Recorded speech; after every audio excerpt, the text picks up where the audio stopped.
VNR gold and diamonds సరుకు తక్కువ బంగారం ఎక్కువ. ఇప్పుడు మన వైజాగ్ లో జూలై 24th గ్రాండ్ ఓపెనింగ్. అసలు నేను చూసాను వచ్చే ముందు రీచెక్ ఇస్ ఇన్స్టా ఒకసారి ప్రొఫైల్ అనుకుంటే అసలు ఎవ్రీ రీల్ ప్రమోషన్ ఇన్స్టా నుంచి ఎంత సంపాదిస్తుంటారు మీరు? నో అట్లా ఏం లేదు.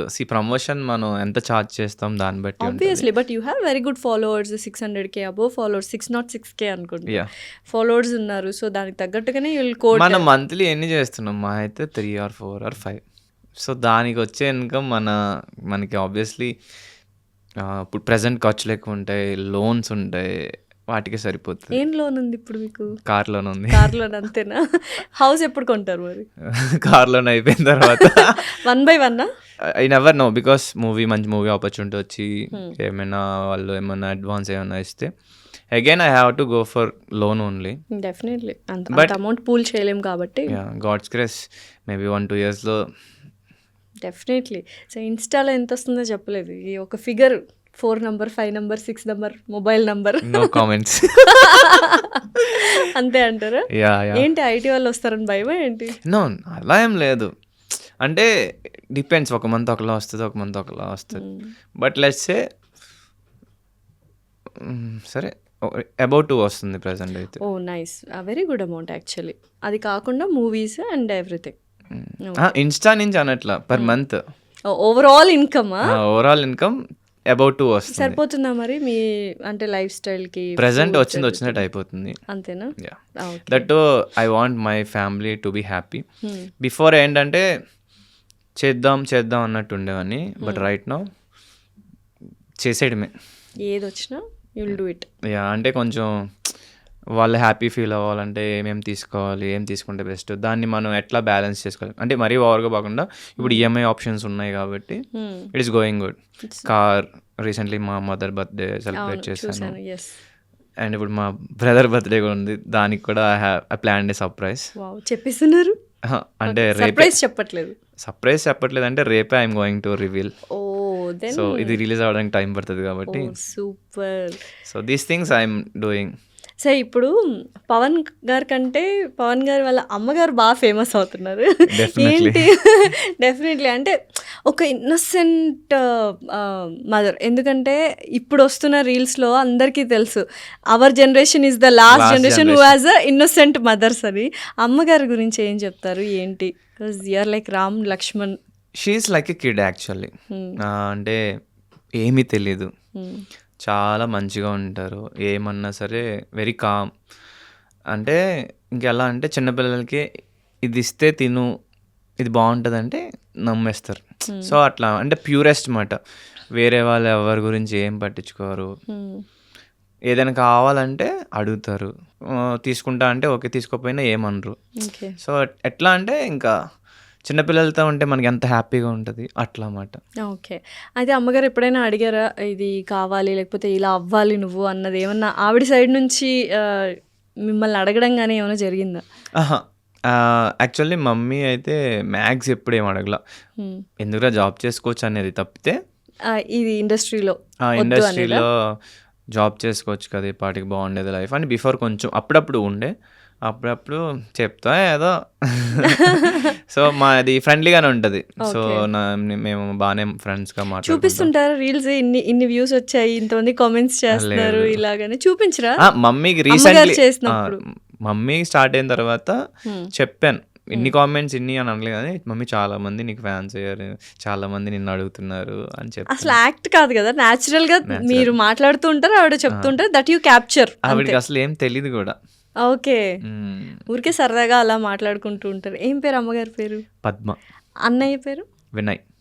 Okay, so very cute sweet family అనమాట. సో ఏమైనా గోల్స్ ఉన్నాయా, ఇది అచీవ్ చేయాలి నా ఫ్యామిలీ కోసం అనే గోల్ ఏమైనా పెట్టుకున్నారా? డెఫినెట్లీ ఓన్ హౌస్ అయితే అదొక డ్రీమ్, ఇప్పటికీ కూడా అదే బిగ్ డ్రీమ్ అన్నమాట. అది కాకుండా ఇంకా మూవీస్ గట్టిగా ప్లాన్ చేయాలనుకుంటున్నా.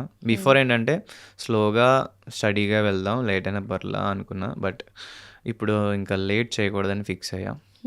I want to be more productive and movies మీద ఎక్కువ కాన్సన్ట్రేట్ చేయాలి.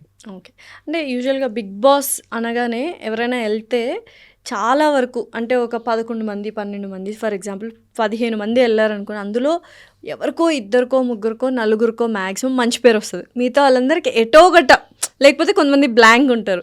సో పవన్ గారికి ఏ పేరు వచ్చిందని మీరు వచ్చిన తర్వాత అనుకున్నారు? మంచి పేరా, చెడ్డ పేరా, బ్యాలెన్స్డా? అంటే ఫేస్ టు ఫేస్ అండ్ మా ఊర్లో కానీ ఎక్కడికి వెళ్ళినా అయితే మంచి పేరే ఉంది. ఇట్స్ లైక్ మనం కల్మషం లేకుండా ఉంటే ఆబ్వియస్లీ అది మ్యాక్సిమం అందరికి అర్థమవుతుంది. అది అందరికీ బాగా అర్థమైంది and I'm very happy for that. Okay. So యూజువల్గా అంటే అందరూ అనుకుంటారు బిగ్ బాస్కి వెళ్ళొచ్చిన తర్వాత మేబీ ఫేమస్ అవుతారు కొన్ని రోజులు, ఆ నెక్స్ట్ బిగ్ బాస్ వరకు ఉంటుంది హవా, ఓపెనింగ్స్, షాప్ ఓపెనింగ్స్, ఏదో సినిమా స్టార్ట్ అవ్వడాలు. ఆ తర్వాత నెక్స్ట్ బిగ్ బాస్ సీజన్కి వచ్చేసరికి నెక్స్ట్ సెలబ్రిటీస్ అయిపోతారు. ఆ తర్వాత అంటే కెరియర్ అనేది చాలా తక్కువ మందికి చూసాము అన్నది ఒక టాక్ నడుస్తూ ఉంటుంది. దానికి మీరు ఏమంటారు? బిగ్ బాస్ తర్వాత కెరియర్ అనేది చాలా డల్గా ఉంటుంది, 1 year ఫుల్ రైజ్ ఉంటుంది, ఆ తర్వాత it will be very slow. అంటే కెరియర్ అనేది ఎవరికైనా అప్స్ అండ్ డౌన్స్ ఉంటాయి. ఇట్స్ ఆల్ అబౌట్ మీరు ఎలా ప్లాన్ చేసుకున్నారు, ఎలా హార్డ్ వర్క్ చేస్తున్నారు అండ్ మీరు దేనికి హ్యాబిచువల్ అయ్యారు. ఇప్పుడు మీరు లెట్స్ సే డైలీ 5 star హోటల్లోనే ఉండడం, 5 star హోటల్లోనే తినడం అలవాటు అయిపోయిన తర్వాత ఆబ్వియస్లీ నార్మల్గా ఉండడానికి కొంచెం కష్టంగా ఉంటుంది. ఆ ఫేజ్లో చాలామంది ఏం చేస్తారంటే నేను ఇక్కడ ఉన్నో నాకు అదే కావాలని పట్టు కూర్చుంటారు. ఇట్స్ లైక్ ఇప్పుడు మనకు బిగ్ బాస్ అనేది బిగ్ ఆపర్చునిటీ, దాని తర్వాత దానికన్నా బిగ్గర్ ఆపర్చునిటీ గురించే వెయిట్ చేస్తాం. సో బిగ్గర్ ఆపర్చునిటీ వచ్చేదాకా ఆ లెవెల్ లేకపోతే దానికన్నా కొంచెమే తక్కువ ఉన్న ఆపర్చునిటీస్కి ఎవరు వెళ్ళరు. వెళ్ళకుండా అది ఎప్పుడు వస్తుంది? సో వెళ్ళాలి, బిగ్ బాస్గానే చూడాలి. తర్వాత నీ కెరియర్లో నువ్వేం స్టార్ట్ చేద్దాం అనుకున్నా, ఎలా స్టార్ట్ చేద్దాం అనుకున్నా నీకు ఒక క్లారిటీ ఉండాలి. వెయిట్ చేయి, బట్ ఎక్కువ కాదు, then start do your work. ఇప్పుడు ప్రజెంట్ జనరేషన్లో అంటే బిఫోర్ ఎప్పటి నుంచో అదే ఉండేది. ఇప్పుడు competition is very heavy. But ఏ ఫీల్డ్లో అయినా ఎంత కాంపిటీషన్ ఉన్నా నువ్వు ఎంత కష్టపడుతున్నావు అండ్ ఎంత కనబడుతున్నావు, ఇవి వెరీ ఇంపార్టెంట్ రోల్ ప్లే చేస్తాయి. సో నేనైతే గట్టిగా కష్టపడతా, గట్టిగా కనబడతా. I want to inspire people. చిన్నగా అయినా పర్లా, నాకు 5 star హోటల్లోనే ఉండాలని ఏం లేదు. I want to live like a human and flexible ఉండాలి. అంటే నేనేంటంటే ఇప్పుడు సివిలైజేషన్ అంటే ఏంటి, మనం బెటర్ అట్ అండర్స్టాండింగ్ థింగ్స్. పాత మనుషుల కన్నా మనం ఇంకా బెటర్ ఉండాలి. సో నేను ఇక్కడే ఉంటా, ఇక్కడే తింటా అని ఏం లేదు. You have to explore and ఒక యాక్టర్ అంటే ఏంటి, ప్రతి ప్లేస్కి వెళ్ళాలి, ప్రతిదీ ఎక్స్ప్లోర్ చేయాలి. నీ కంఫర్ట్ జోన్ని బయట పెట్టి నువ్వు వాళ్ళలో కలిసిపోవాలి. సో నేనేంటంటే ఎక్కడున్నా I'm a flexible and adaptable person అనమాట. వాటర్ అనుకోండి. Yeah, it's like a water నిజంగా. సో అది నేను లక్ అనుకోవాలి, లేదా మా పేరెంట్స్ నుంచి వచ్చిందో what ever, it's blessing for me. Okay. So యూజువల్గా ప్రతి ఒక్కరు ఒక స్టోరీ ఉంటుంది. అంటే ఇన్ని కష్టాలు పడ్డాము, సక్సెస్ అయిన తర్వాత. సో ఇప్పుడు ఈ స్థాయికి వచ్చారు మీరు. So have you faced any insults during this industry trials అప్పుడు కానీ ఎనీవేర్? అంటే ఇన్సల్ట్స్ అని కాదు కానీ డిస్కరేజ్మెంట్ ఉంది. డిస్కరేజ్ చాలా మంది చేశారు. ఇన్సల్ట్స్ అంటే నేను ఫేస్ టు ఫేస్ అయితే నన్ను ఎవరు ఇన్సల్ట్ చేయలేదు, ఆ ఛాన్స్ అయితే రాలా. బట్ బ్యాక్ ఎండ్లో మాట్లాడుకున్న వాళ్ళు బోల్ మంది ఉంటారు. రీసెంట్ టైమ్స్లో నెగిటివిటీ ఎక్కువ అవుతుంది. అఫ్ కోర్స్ అది ప్రతి ఒక్కరి కెరియర్లో ఏదో ఒక టైంలో ఉంటుంది. నేనైతే దాన్ని పట్టించుకోను. బట్ ఫ్యామిలీ వాళ్ళు ఎక్కువ దాని గురించి సఫర్ అవ్వకూడదు అండ్ వాళ్ళకి ధైర్యం చెప్తున్నా. అండ్ నేనేంటంటే ఇంకా నా వర్క్ మీద అండ్ నేను ఏమి అచీవ్ చేస్తే దాన్ని బట్టి వాళ్ళకి సమాధానం దొరకాలి అంతే. డెఫినెట్లీ.